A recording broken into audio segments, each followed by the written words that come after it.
Hi everyone, मेरा नाम रुपेंद्र पटेल। तो आज वीडियो हम बात करने वाले हैं क्लास 9th वाले बच्चों के लिए जो कि अभी अभी आए हैं 9th क्लास में। 8th से 9th आ चुके हैं और उनको यार बिल्कुल पता नहीं है कि कैसे पढ़ाई करनी है, क्या चेंजेस हो जाते हैं, कैसे हमको अप्रोच रखनी है ताकि हम अपने एग्जाम में 95% स्कोर कर सकें। तो इस वीडियो में यार पूरा रोड मैप हम यहाँ पे डिस्कस करने वाले हैं ताकि आप 95% उखाड़ सको और कैसे पढ़ाई करनी है, क्या नहीं पढ़ना है, क्या पढ़ना है, वो भी अच्छे से डिस्कस करेंगे। लेकिन उससे पहले यार अपने दोस्तों के साथ प्लीज शेयर कर देना, क्योंकि इस चैनल में आपको मैथ्स के, साइंस के पूरे नोट्स और लेक्चर वीडियोस मिलने वाले हैं, अच्छे से डिटेल नोट्स। तो प्लीज सब्सक्राइब कर दो। उसके बाद 10th का भी हम डालेंगे जब आप 10th में आ जाओगे, फिर 11th 12th ऐसे करके जेईई नीट पूरा पढ़ाने वाला हूँ, ठीक है। तो मेरा नाम है रुपेंद्र पटेल, अगर आपको नहीं पता होगा तो बता देता हूँ। और एक चीज़ यार, मैं ऑफलाइन कोचिंग में भी पढ़ाता हूँ, ठीक है। नीट वाले बच्चों को फिजिक्स पढ़ाता हूँ, जेईई वालों को, और बोर्ड वालों को भी पढ़ाता हूँ। तो काफ़ी ठीक ठाक एक्सपीरियंस मेरा हो गया है 5 सालों से। तो प्लीज़ सब्सक्राइब कर देना, बहुत ही काम आने वाला है आपका। और साथ में आप और मैं ग्रो होने वाले हैं, ठीक है। हम एक दूसरे को सपोर्ट करेंगे। जो भी डाउट रह जाए कमेंट कर देना, रिप्लाई में कर दूंगा, ठीक है। आप बस शेयर कर दो, सब्सक्राइब कर दो चैनल को, ठीक है। बस थोड़ा सपोर्ट आप दिखाओ, थोड़ा सपोर्ट हम दिखाएंगे, चलेगा चैनल, ठीक है। आप भी अपने अच्छे से ना मार्क्स लाने वाले हो, और कुछ भी जरूरत पड़े यार इस चैनल में आप बता देना मेरे को, ठीक है। तो यार देखो, रोड मैप की बात करेंगे, ठीक है, कि ताकि आप 95% स्कोर कर सको, ठीक है। कोई बड़ी बात नहीं है, काफी बच्चे ले आते हैं, कुछ बच्चे नहीं भी लाते हैं। 9th क्लास एक्चुअल में थोड़ी सी टफ होती, किससे? 8th क्लास से। क्योंकि 8th क्लास आपका मिडिल स्कूल में आता है और यहाँ पे 9th क्लास आपका हाई स्कूल में आता है। इसलिए क्या इतना ही काफ़ी? नहीं। देखो यार, अभी 8th में आपके बेसिक क्वेश्चंस आते थे, ठीक है। लेकिन 9th में थोड़े से एडवांस लेवल के रीजनिंग बेस्ड क्वेश्चंस आएंगे, केस बेस्ड स्टडीज क्वेश्चंस आएंगे। अपनी दीदी भैया से जाकर के पूछो, क्वेश्चन पेपर देखो उनका कैसे आता है, पता चल जाएगा। एग्जैक्ट डेफिनेशन पूछते थे क्लास 8 में, व्हाट इज फोटोसिंथेसिस। अब 9th में नहीं पूछेंगे भैया, उसका प्रोसेस पूछने वाले हैं। अगर ये नहीं हुआ तो ऐसा क्यों हो रहा है, ये पूछने वाले तुमको। नए नए चीज़ें आप पढ़ने वाले हो, ठीक है। तो वो सब चीज़ें होती हैं। लेकिन आज के वीडियो में मुद्दा ये है कि क्या स्टडी मटेरियल चाहिए हमको, ठीक है, ताकि हम 95% यहाँ पे फोड़ सके। और कैसे पढ़ें, आज का मुद्दा ये है। तो यार देख लो, सबसे पहली बात, स्टडी मटेरियल की बात हम लोग यहाँ पे करते हैं तो कोई बड़ी बात नहीं है, ठीक है। 5 सब्जेक्ट आपके होते हैं, कौन कौन से? इंग्लिश हो गया, हिंदी हो गया, एसएसटी हो गया, साइंस हो गया और मैथ्स हो गया। जब 8th में थे आप लोग तो 6, 7, 8 सब्जेक्ट आपके थे। लेकिन वहीं पे 9th में आप आते तो सिर्फ 5 सब्जेक्ट आपको पढ़ाई करनी होती है, और एक छठा हो सकता है आपका, दैट इज योर आईटी, ठीक है। आईटी भी हो सकती है, या तो एआईबी वगैरह भी हो सकती है, डिपेंडिंग ऑन योर स्कूल पे आपके डिपेंड करता है, ठीक है। अच्छा, अब समझो बात को। इंग्लिश आपका कंपलसरी सब्जेक्ट होता है, ठीक है। अब इंग्लिश जो है आपका, इसमें यार आपको जितने भी आपके एनसीईआरटी हैं उसी को बस आपको फॉलो करनी है। कोई दूसरी बुक खरीदने की जरूरत नहीं है। काफी बार लोग बोलेंगे लेकिन नहीं लेना है, बस एक बुक और खरीद लेना, वो है आपका ऑल इन वन। क्या है आपका? ऑल इन वन, जो कि यार अरिहंत पब्लिकेशन की आती है। किसकी आती है? अरिहंत पब्लिकेशन की बुक आती है, ठीक है। तो ये खरीद लेना। इसमें क्या होगा, एनसीईआरटी में जितने भी स्टोरीज वगैरह होते हैं वो तो आप पढ़ लोगे अच्छे से, ठीक है, रीड करके आपके टीचर्स पढ़ा देंगे। लेकिन ऑल इन वन में सब चीज़ रहने वाला है। आपको वहाँ पे समरी भी मिलने वाला है आपके चैप्टर्स के, वहाँ पे क्वेश्चन आंसर भी आपको मिलने वाला है। वहाँ पे आपको ग्रामर से रिलेटेड जो भी क्वेश्चन आते हैं, है ना, आर्टिकल राइटिंग हो गया, राइटिंग सेक्शन हो गया, ग्रामर हो गया, सब चीज़ मिलने वाला है, हर एक चीज़। तो यार ऑल इन वन सबके पास ये होना ही चाहिए, ठीक है, ये होना ही चाहिए। एक बार के लिए एनसीईआरटी लोग इंग्लिश का काम चल जाएगा, बट अरिहंत होना चाहिए यार, ठीक है। तो वो आप कर सकते हो, ग्रेट। अब इसके बाद आते हैं हम लोग हिंदी और संस्कृत की बात करते हैं। तो यार देखो, क्लास 9 में ऑप्शन होता है, या तो आप हिंदी पढ़ो या तो आप संस्कृत पढ़ो। मेजोरिटी बच्चे हिंदी ले लेते हैं, कुछ बच्चे यहाँ पे संस्कृत भी लेते हैं, क्योंकि संस्कृत थोड़ा इजी होता है, यस होता है, नंबर आ जाता है। लेकिन मात्राएं में गलती करते हैं, खासकर संस्कृत में, और हिंदी में तो करते ही हैं, ठीक है। तो वो चीज देखो, इसमें क्या क्या पढ़ना पड़ेगा आपको? एनसीईआरटी हो गया, एनसीईआरटी हो गया, और साथ में ऑल इन वन ले लो यार इसमें भी, जो कि अरिहंत पब्लिकेशन की आती है। क्लियर ये चीज? ग्रेट। अगर ये दोनों चीज ले लेते हो ना आप, यहाँ पे तो आपका ग्रामर भी खत्म, मतलब कंप्लीट हो जाती है। आपके जो भी आपके राइटिंग सेक्शन हो गया वहाँ पे अच्छे से दिए रहते हैं एग्जाम्पल के साथ में, उसे आप प्रैक्टिस कर सकते हैं। तो ऑल इन वन आपके पास होना ही चाहिए, ठीक है। चाहे संस्कृत की भी बात कर सकते हो आप लोग। चलिए अब उसके बाद करते हैं हम लोग एसएसटी की। एसएसटी में आपके यार एनसीईआरटी, ठीक है, कोई दूसरी बुक लेने की ज़रूरत नहीं है एनसीईआरटी के अलावा, ठीक है। अच्छा, बस अपने नोट्स बनाओ, अच्छे से नोट्स बनाओ। नोट्स किसके? टीचर्स के, जहाँ से भी आप पढ़ते हो, चाहे आप यूट्यूब से पढ़ते हो, चाहे आप स्कूल से पढ़ते हो, टीचर्स को फॉलो करो यार। हर टीचर ऐसे टीचर नहीं बनता है, कुछ तो नॉलेज होगा उसमें, ठीक है। साइंस की बात करते हैं। अब साइंस की बात करेंगे यहाँ पे हम लोग, तो इसमें आपके एनसीईआरटी तो कंपलसरी है ही, ठीक है, एनसीईआरटी कंपलसरी है। लेकिन आपको यहाँ पे अपने कुछ रेफरेंस बुक की ज़रूरत पड़ सकती है अगर आप सेल्फ स्टडी करते हो तो, ठीक है। अब रेफरेंस बुक कौन सी होती है आपकी? कौन सी होती है? लखमीर सिंह की होती है ना। और भी काफ़ी सारे बुक्स आते हैं, अब तो बहुत सारे कोचिंग वालों को भी बुक्स आते हैं। लेकिन अगर आप कोचिंग करते हो या तो आप मेरे से पढ़ते हो तो आपको कोई भी रेफरेंस बुक की ज़रूरत नहीं पड़ेगी। आपके पैसे बचने वाले हैं, वहाँ पे आप बस पिज़्ज़ा मोमो खा लेना, ठीक है, बस मेरा सब्सक्राइब कर देना। और रेफरेंस बुक की ज़रूरत कब पड़ेगी? जब आप सेल्फ स्टडी करोगे तो, जब आप सेल्फ स्टडी करोगे तो। अगर मेरे से पढ़ोगे तो ज़रूरत इसकी नहीं पड़ेगी, सिंपल सी बात है। बस नोट्स बना लेना यार, बस नोट्स बना लेना, ठीक है। क्लियर है चीज़? ग्रेट। तो नोट्स बना लेना।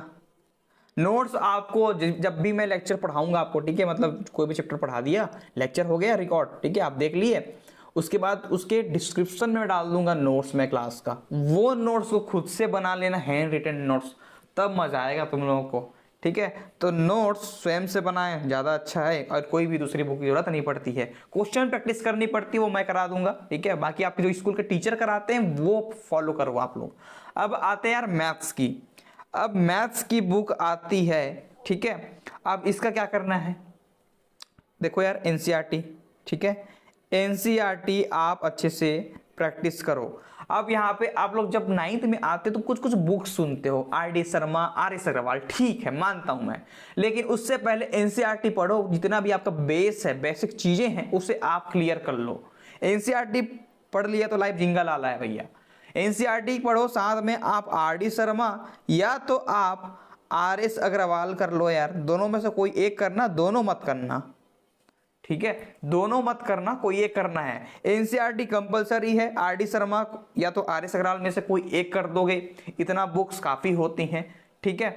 अच्छा, कोई और बुक्स लेने की जरूरत है तो यार नहीं, ठीक है, और कोई बुक्स लेने की जरूरत नहीं पड़ती है। आईटी और एआई की बात करते हैं तो अपने स्कूल टीचर से पूछो, ज़्यादा बेटर रहेगा, क्योंकि इसके एनसीईआरटी में ढंग के कोई बुक्स होती नहीं है और बहुत सारे पब्लिकेशन के सारे बुक्स आते हैं। तो प्लीज़ गो फॉर आईटी और आपके स्कूल टीचर के नोट्स काफ़ी अच्छे होते हैं, है ना, तो वो फॉलो करो, ठीक है। तो ये आपके कुछ स्टडी मटेरियल थे जो कि आपके पास होना ही चाहिए अगर आप अच्छा मार्क्स लाना चाहते हो, आप 95% लाना चाहते हो। बहुत सारे बच्चे बहुत सारी किताबें खरीद देते हैं, ठीक है, आर.एस. अग्रवाल भी करना चाहेंगे, आर.डी. शर्मा भी करना चाहेंगे, एनसीईआरटी भी करेंगे और फलना ढिकना वाली बुक भी करेंगे, लेकिन इतनी सारी बुक्स लेने की जरूरत नहीं पड़ती है, क्योंकि हम एक या दो ही बुक फॉलो करेंगे और अच्छे से पढ़ने वाले हैं। हमारा उद्देश्य यार नंबर लाना है, हमारा उद्देश्य अच्छा स्कोर करना है, हमारा उद्देश्य कॉन्सेप्ट को अच्छे से समझना है, ना कि मल्टीपल बुक्स के पीछे भगना है।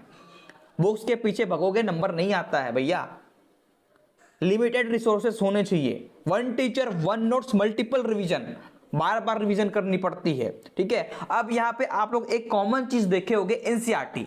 अब एनसीईआरटी यार इंग्लिश में भी पढ़ रहे हैं, हिंदी पढ़ रहे हैं, हिस्ट्री, साइंस, मैथ, सभी सब्जेक्ट में इनफैक्ट हम लोग पढ़ रहे हैं एनसीईआरटी। लेकिन सब तरीका होता है पढ़ने का, ऐसे ही नहीं पढ़ना है टू द बाई द, ऐसा नहीं पढ़ना है भैया। अच्छे से क्लियर टू क्लियर समझना है, पढ़ना है, अंडरलाइन करना है, वो चीज आपको समझनी चाहिए। नेक्स्ट वीडियो में डाल दूंगा कि एनसीईआरटी को रीड कैसे करते हैं। मेजॉरिटी बच्चे गलत रीड करते हैं और यार एनसीईआरटी थोड़ा कचरा लगता है सबको, ठीक है।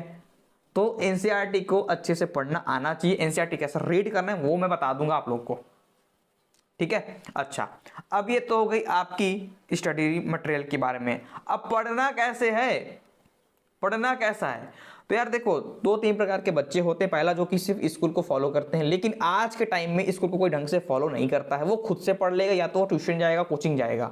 कोचिंग जाते हो तो कोचिंग को नो डाउट आप फॉलो करो, ट्यूशन करना चाहते हो तो कर लो, लेकिन मैं रिकमेंड ना तो कोचिंग को करूंगा, ना ही आपके किसको ट्यूशन को करूंगा।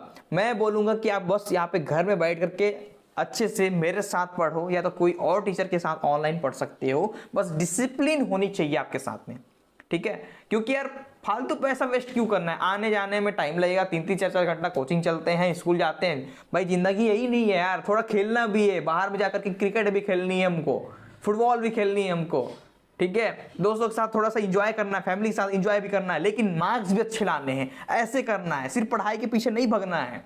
सिर्फ और सिर्फ पढ़ाई के पीछे भग के जाओगे तो आगे चीज क्या, लाइफ एक ही है, इंजॉय भी करना जरूरी है।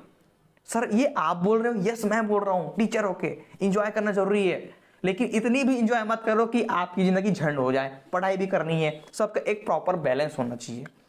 तो कोशिश करनी है कि हम यहाँ पे खुद से पढ़ें। खुद से कैसे पढ़ेंगे, यूट्यूब में यार लेक्चर्स पड़े हुए हैं जो कि आप हमें देख रहे हो, ठीक है, तो वो चीजें आप यहाँ पे कर सकते हो। यूट्यूब में आप लेक्चर्स देखो अच्छे से, ठीक है, 1 शॉट वीडियो देखो, चाहे आपका साइंस का हो, चाहे आपका SST का हो, चाहे आपका इंग्लिश का हो। खैर ये तो कोई देखता नहीं है, खुद से पढ़ लेता है, या तो स्कूल टीचर इनफ होते हैं, ठीक है। और या तो आपके मैथ्स के जो कॉन्सेप्ट हैं, हर एक चीज़ों को हम यहाँ पे क्लियर टू क्लियर करने वाले हैं। हर एक इंट्रोडक्शन वीडियो आने वाला चैप्टर वाइज, हर एक एक्सरसाइज को यहाँ पे मैं सॉल्व करने वाला हूँ, और साइंस के 1 शॉट वीडियो मिलने वाले हैं, 1 शॉट वीडियो मिलने वाले हैं। और जो भी आपके एक्सरसाइज के जो भी आपके क्वेश्चंस होते हैं, उनका सॉल्यूशन वाला वीडियो भी इसी चैनल पे आपको मिलने वाला है। तो ये चीज़ आप कर लोगे तो इतना काफ़ी होता है। बस मुद्दा यह है डिसिप्लिन के साथ रखना है और इन्हीं चीज़ों को अच्छे से समझना है, लेक्चर देखना है, समझना है। इसके बाद सेकेंड मेथड क्या है, वो है आपका NCERT रीड। अब यहाँ पे अपने लेक्चर देख लिए, या तो आप कोचिंग जाते हो तो वेल एंड गुड। अगर आप लेक्चर देखते हो यहाँ पे खुद से आपके टीचर से पढ़ते हो अपने स्कूल के, उसके बाद आपको NCERT रीड करना है। रीड यहाँ से ऊपर ऊपर से नहीं करना है, आपको अच्छे से डीपली रीडिंग मारनी है। इसका मतलब क्या है सर, डीपली रीडिंग मतलब अच्छे से हर एक कॉन्सेप्ट को यहाँ पे समझना है, कॉन्सेप्ट को क्रिस्टल क्लियर करना है, ठीक है। आपने लेक्चर देखा, समझ में आ गया, उसके बाद रीडिंग मारो अच्छे से NCERT को कि अच्छा ये ऐसा है, अच्छा वो ऐसा है, क्लियर। इसके बाद नोट्स की बात करते हैं। अब नोट्स देखो, आपने YouTube के लेक्चर्स देखा, आपने रीडिंग मारा NCERT, उसके बाद मैं तो नोट्स डालूंगा ही डिस्क्रिप्शन में लिंक, ठीक है, या तो टेलीग्राम चैनल में आपको मिल जाएगा। लेकिन उसके अलावा आपको NCERT रीड जब मारोगे तो यहाँ पे अंडरलाइन करोगे, तो दोनों को मिला करके यहाँ पे नोट्स खुद से बनाना है, सेल्फ होनी चाहिए आपकी नोट्स। हालांकि मैं तो डाल दूंगा नोट्स, ठीक है, मेरी जो नोट्स रहेगी डिस्क्रिप्शन में आपको मिल जाएगी, हैंड रिटन नोट्स रहेगा, क्लास नोट्स, ठीक है, तो वो आपको मिल जाएगा, लेकिन स्वयं से बनाओ, ज़्यादा बेटर रहेगा, ठीक है। अब बोलोगे सर लेक्चर देखोगे, NCERT भी आप बोल रहे हो, फिर आप नोट्स बनाओ, ये तो लंबा प्रोसेस हो गया। बेटा लंबा है, लेकिन पूरा साल भर करना है तुमको, एक दिन में नहीं करना, ठीक है। समझ में आई बात, ग्रेट। अब इसके बाद अब समझ लिए कॉन्सेप्ट, NCERT रीड कर लिया, नोट्स बना लिया, अब आपको आना है NCERT के एग्जाम्पल क्वेश्चन में। एग्जाम्पल को समझना है, कैसे सॉल्व हो रहा है। इंटेक्स्ट क्वेश्चन जो होते हैं साइंस में, वो आपको सॉल्व करना है। एग्जाम्पल आपके मैथ्स में होते हैं बहुत सारे, एग्जाम्पल भी नहीं छोड़ना है। सर हम तो क्लास 8 में थे, एग्जाम्पल बिल्कुल नहीं करते थे, अब करना है। एग्जाम्पल से क्वेश्चन आते हैं, इंटरेस्ट क्वेश्चन साइंस के अच्छे से पढ़ना है। एक्सरसाइज चाहे आपकी मैथ्स हो, चाहे आपकी साइंस हो, ठीक है, चाहे आपकी SST हो, कोई भी सब्जेक्ट हो, जितने भी क्वेश्चंस होते हैं आपको अच्छे से समझना है, सॉल्व करना है। अगर आपने ये सॉल्व कर लिया तो यार कॉन्सेप्ट क्लियर हो जाएगा। कॉन्सेप्ट क्लियर होगा तो आपका जो रास्ता है 95% लाने का वो क्लियर हो जाएगा। सिंपल सी बात। मल्टीपल क्वेश्चन, ठीक है, मल्टीपल क्वेश्चंस आपको प्रैक्टिस करनी है। इसका मतलब क्या है, जो भी आपके NCERT क्वेश्चंस है उन्हीं को करना है, बार बार करना है, मल्टीपल टाइम्स करनी है क्वेश्चन प्रैक्टिस।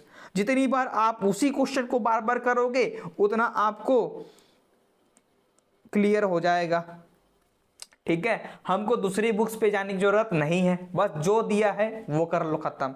और लास्ट में वो है आपका रिवीजन, मल्टीपल रिवीजन, ठीक है, मल्टीपल रिवीजन।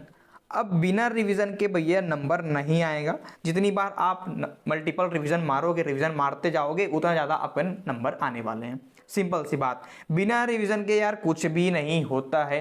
जितनी बार आप यहाँ पे रिवीजन मारने जाओगे, थोड़ा बोरिंग लग सकता है कि यार ये तो मेरे को आता है, ये मैं क्यों पढ़ रहा हूँ, लेकिन ऐसा नहीं है, आपको नहीं आता, ठीक है, ऐसा लगता है तो बार बार रिवीजन करते जाओ वहाँ पे आप, ठीक है। और एक चीज़ यार, प्रोसेस थोड़ी लंबी होती मानते हैं, लेकिन गिव अप नहीं करना है पूरे साल भर। और 9th में अगर आप अच्छा नंबर लाते हो तो 10th में भी आपका अच्छा नंबर आने वाला है। 9th क्लास फिर से मैं बोलूँगा ईजी होती है, यस ईजी होती है, लेकिन कब ईजी होगी, जब आप पढ़ाई करोगे। 8th जैसे मस्ती खोर करोगे तो वहाँ पे आपके नंबर नहीं आने वाले हैं। थोड़ी सी टफ तो होती है, लेकिन जो बच्चे पढ़ते नहीं उनके लिए टफ होती है, जो बच्चे पढ़ते हैं उनके लिए ईजी होती है। सिंपल सी बात, ठीक है। तो यार आज के लिए बस इतना ही। सभी चीज़ आपको यहाँ पे मिलने वाला है। मैं फिर से बता दूं आप लोगों को, मैथ्स के वीडियोस मिलने वाले, लेक्चर्स मिलने वाले, इंट्रोडक्शन, एक्सरसाइज, सभी चीज़ मिलने वाला है। इंपॉर्टेंट क्वेश्चन मिलने वाले हैं आपके, और साइंस के भी 1 शॉट वीडियो, एक्सरसाइज, रिवीजन सभी मिलने वाले हैं आपके। फिर 10th के भी मिलेंगे आपको, 11th ट्वेल्थ पूरा फिजिक्स मिलने वाला है आपको। तो अच्छे से आप प्लीज़ शेयर कर दो चैनल को और सब्सक्राइब कर देना यार। तब तक के लिए मिलते हैं अगले वीडियो में। Keep learning and be discipline.